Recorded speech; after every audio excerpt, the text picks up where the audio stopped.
Le peuple lu. Une nouvelle émission littéraire présentée par Laura Siboni. Le peuple lu.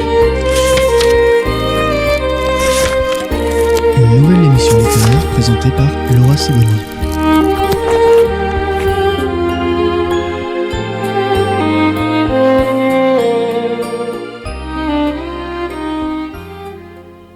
Bonjour et bienvenue dans Le Peuple lu, le rendez-vous littéraire qui met en lumière les écrivains juifs du XXe siècle.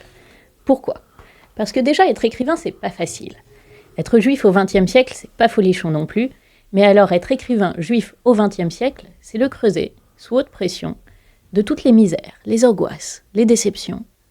S'il est vrai que les plus désespérés sont les chants les plus beaux, c'est probablement là qu'on les trouvera. Si je devais vous raconter la vie d'Isaac Bashevis Singer à sa manière, je vous dirai, lorsqu'il mourut en 1991 à Surfside, près de Miami, dans l'État de Floride, peu de gens se souvenaient qu'il était venu au monde, 87 ans plus tôt, au village de Léoncin, qui se trouvait alors dans la Pologne des Tsars, des Cosaques et des pogroms.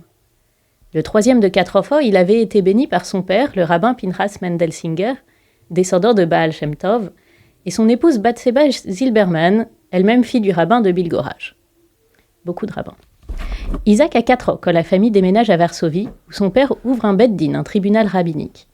Là, il entend toutes sortes d'histoires, de querelles familiales, de problèmes conjugaux qui inspireront plus tard au tribunal de mon père et, de nouveau, au tribunal de mon père. Voilà comment on fait un conteur.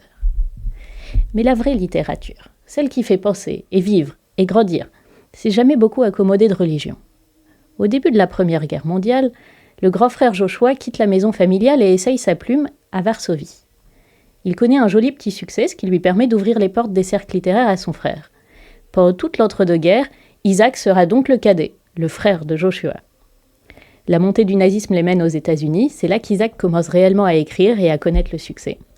En tout, il publiera 18 romans, 14 livres pour enfants et environ 150 nouvelles, tout en yiddish. En 1978, le fils du rabbin de Léoncin obtient le prix Nobel de littérature. Alors, ce qu'il faut en retenir, c'est surtout qu'Isaac Bashevis Singer est un conteur yiddish en plein XXe siècle. Il excelle à la frontière entre le réel le plus trivial et le merveilleux. Avec lui, on ne sait jamais ce qui est de la spiritualité ou ce qui relève de la superstition. Il n'hésite pas à parler des besoins naturels, de la procréation ou du ventre, mais c'est jamais trivial, c'est simplement humain. Son humour est ironique et tendre à hauteur d'homme. Il écrit depuis la rue Krochmalna à Varsovie, entre une synagogue et un bordel. Or, parmi ses titres les plus célèbres, on en a quelques-uns sur la table. Il y a La famille Moscat, L'oncle d'Amérique, Le magicien de Lublin, Le petit monde de la rue Krochmalna, je suis sûre que ça vous dit quelque chose, et les recueils de nouvelles, Le Spinoza de la rue du Marché, Le tribunal de mon père. Toujours, le titre promet déjà des personnages. Mais tout de suite, une pause musicale que vous reconnaîtrez aussi et qui éveillera sans doute autant d'écho que les titres d'Isaac Bashevis Singer.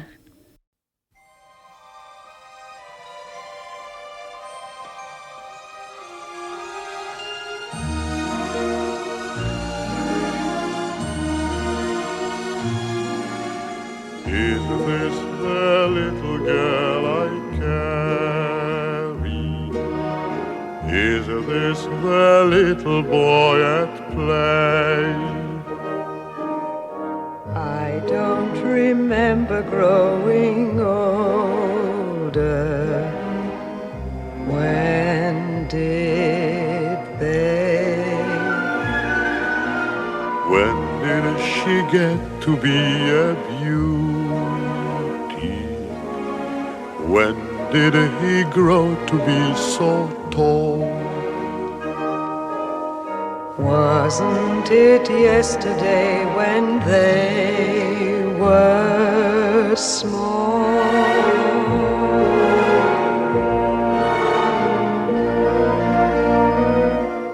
Sunrise, sunset, sunrise, sunset, swiftly flow the days. Seedlings turn overnight to sunflowers,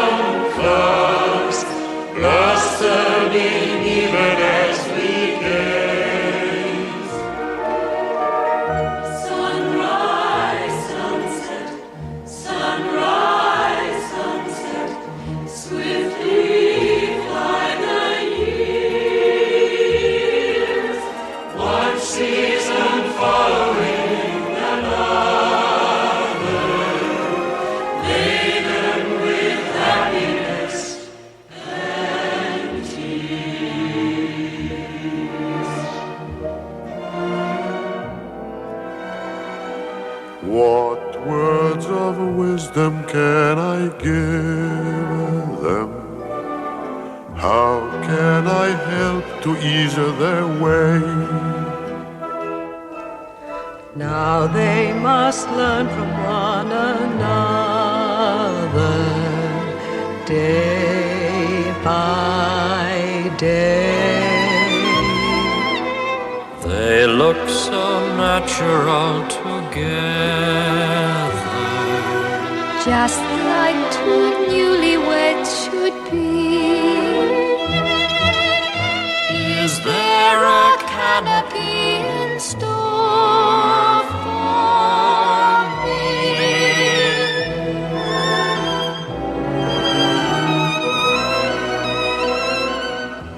Sunrise, sunset, sunrise, sunset, swiftly fly the years. One season following another, laden with happiness.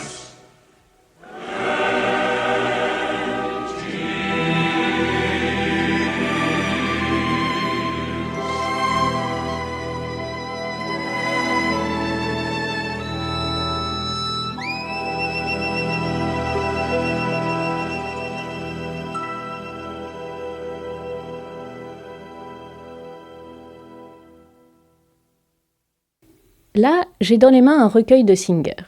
Pour vous donner une idée, sur la couverture, on voit une semelle de chaussures, et tout à la fin, il y a un glossaire. Le livre est en français, mais il fallait un glossaire qui va d'Amoraïm à Zohar. Ils font un glossaire parce que Singer nous emmène dans un monde qui n'est ni tout à fait réel, ni entièrement inventé. Il aime autant les histoires que Gimpel le naïf qui affirme « Je fis le vœu de croire tout ce qu'on me dirait. À quoi cela sert-il de ne pas croire ? Si aujourd'hui vous ne croyez pas votre femme, demain vous ne croirez pas au Dieu. » Dans son discours de réception du prix Nobel, Isaac Bashevis Singer liste les raisons pour lesquelles il écrit des livres pour les enfants. Écoutez bien, c'est un manuel de lecture. 1. Les enfants lisent des livres, pas des avis. Ils se foutent des critiques. 2. Les enfants ne lisent pas pour trouver leur identité. 3. Ils ne lisent pas pour se libérer de la culpabilité, pour étancher la soif de rébellion ou pour se débarrasser d'un sentiment d'aliénation. 4. Ils ne trouvent pas d'utilité à la psychologie. 5. Ils détestent la sociologie. 6. Ils n'essayent pas de comprendre Kafka ou Finnegan's Wake. 7. Ils croient toujours en Dieu, en la famille, aux anges, aux démons, aux sorcières, aux gobelins, à la logique, à la clarté, à la ponctuation et aux autres trucs obsolètes. 8. Ils aiment les histoires intéressantes, pas les commentaires, les guides ou les notes de bas de page. 9. Quand un livre est ennuyeux, ils bâillent ouvertement, sans honte ni peur de l'autorité. Et 10. Ils ne s'attendent pas à ce que leur écrivain bien-aimé sauve l'humanité. Aussi jeunes qu'ils soient, ils savent que ce n'est pas en son pouvoir. Seuls les adultes ont de telles illusions puériles. Alors pour l'illustrer, j'ai choisi une nouvelle qui résume toute la philosophie de Singer, mais qui, pour une fois, n'est pas un récit. C'est l'éloge funèbre d'un lacet de chaussures. J'étais assis sur un banc dans un jardin public lorsque j'ai remarqué que mon lacet gauche était défait. Quand je me suis penchée pour le renouer, il s'est rompu. Il en restait une partie dans ma chaussure et une dans ma main. Comment cela s'est-il produit ? Ce matin, quand j'ai attaché mes deux lacets, ils avaient l'air solides et en parfait état tous les deux. Ou alors, n'ai-je pas vu qu'il y avait une différence entre celui de gauche et celui de droite ? Ai-je tiré trop fort sur le gauche, déjà usé, sans que je m'en rende compte ? Et d'ailleurs, pourquoi celui-là ? A-t-il été davantage exposé à des pressions, à des frictions, à l'humidité ? Est-ce dû à de la négligence de ma part ? Je ne le saurai jamais. On ne prête pas attention tous les jours à ces lacets de chaussures, on n'étudie pas leur histoire, on ne surveille pas leur hygiène.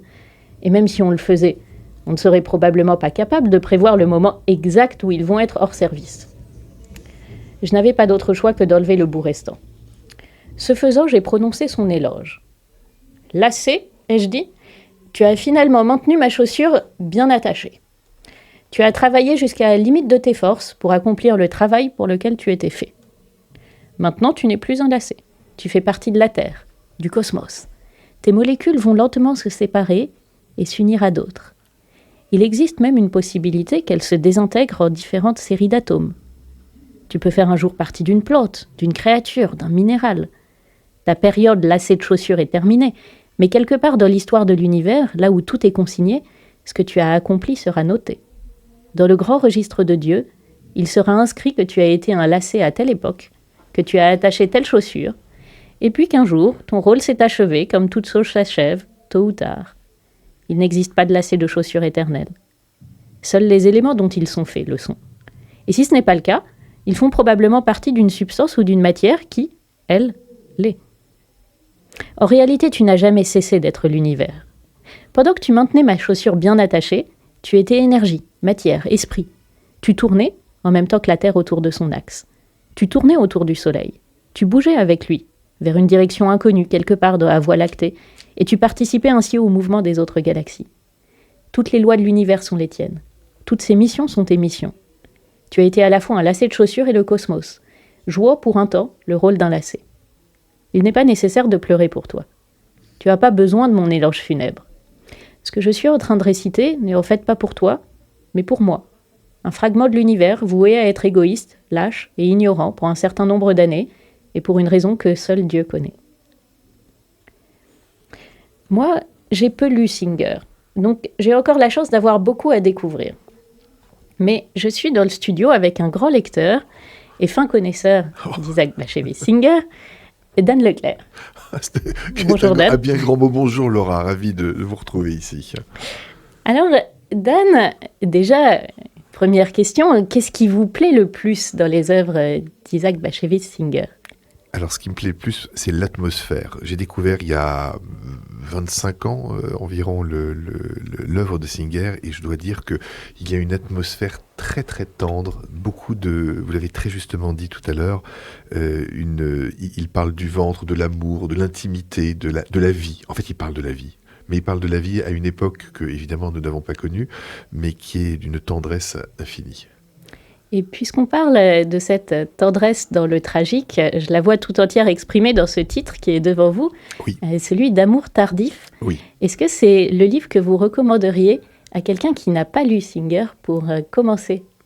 Peut-être pas. Moi, ça a été le deuxième ou le troisième que j'ai lu. Je crois que... Enfin, moi, j'ai été bouleversé par le tribunal de mon père. Je trouve que c'est un recueil voilà, d'histoires toutes plus extraordinaires les unes que les autres, avec une pensée, une réflexion magnifique. Je trouve que c'est une bonne manière de démarrer Singer, le tribunal de mon père, pour ceux qui ont en tout cas l'envie de le découvrir. Amour tardif, c'est peut-être un peu plus sur le tard, mais ça amène à un autre univers.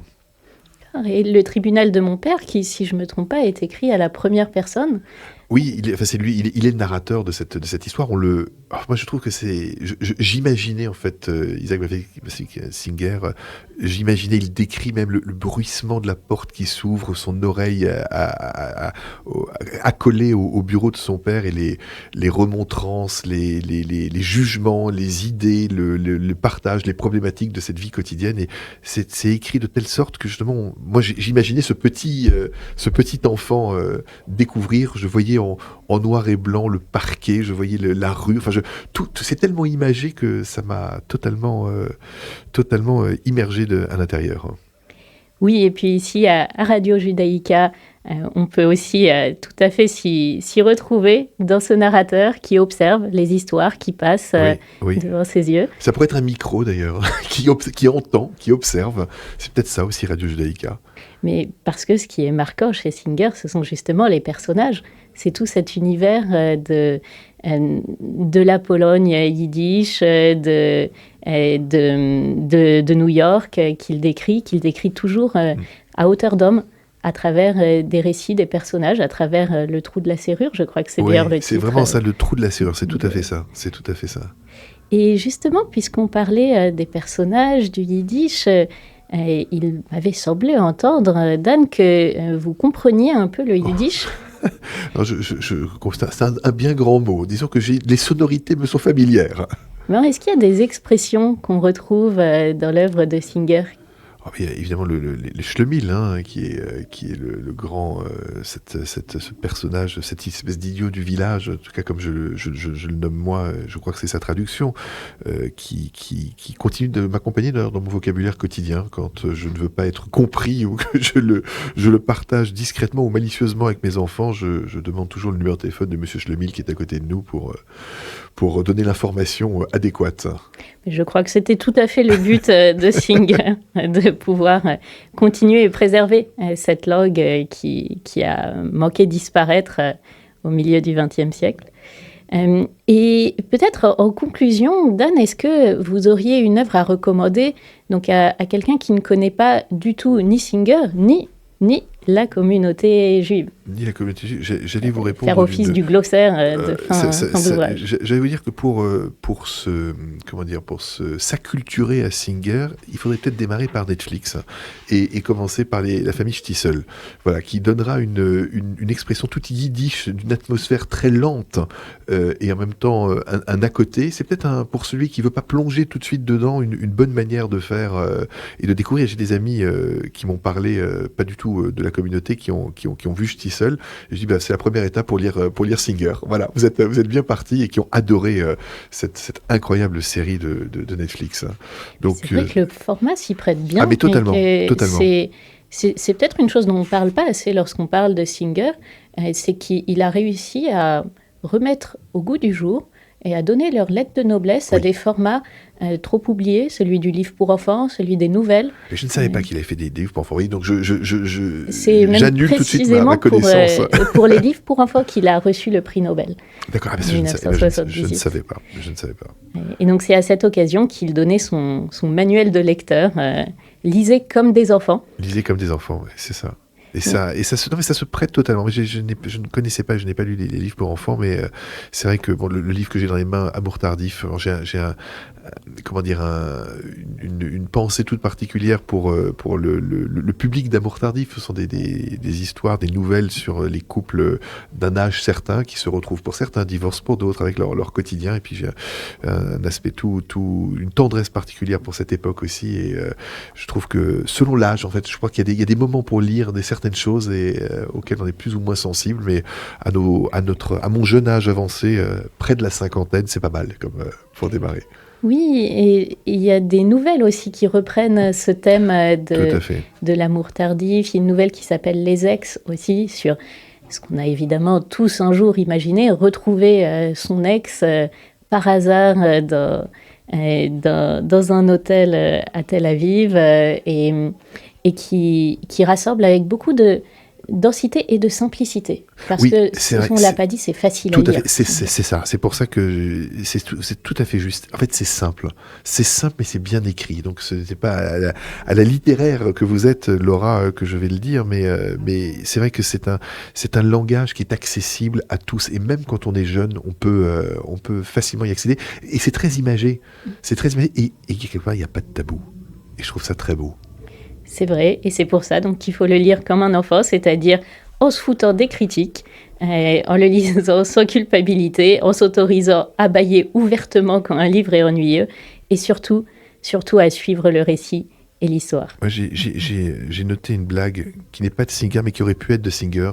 C'est l'histoire d'un rabbin qui trouve sa femme au lit avec l'un de ses collègues, et il lui dit « Oi, kevoy, ça commence comme ça, et après on finit en fumant un Shabbat. » Voilà, c'est ce que j'ai déduit. Disons que c'est mon extrapolation singerienne. Mais en effet, ça aurait tout à fait pu être dans une de ces nouvelles. Eh bien, Dan, il ne vous reste plus qu'à l'écrire. Eh ben voilà, j'ai pris le parti est pris. Merci beaucoup. Merci, j'espère qu'on aura donné envie aux auditeurs d'en lire plus sur Singer, qui est vraiment un auteur accessible, facile à lire, simple, et qui nous emmène dans son univers.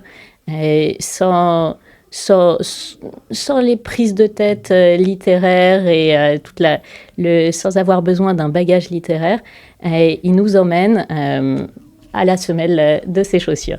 Merci beaucoup. Merci beaucoup, Laura.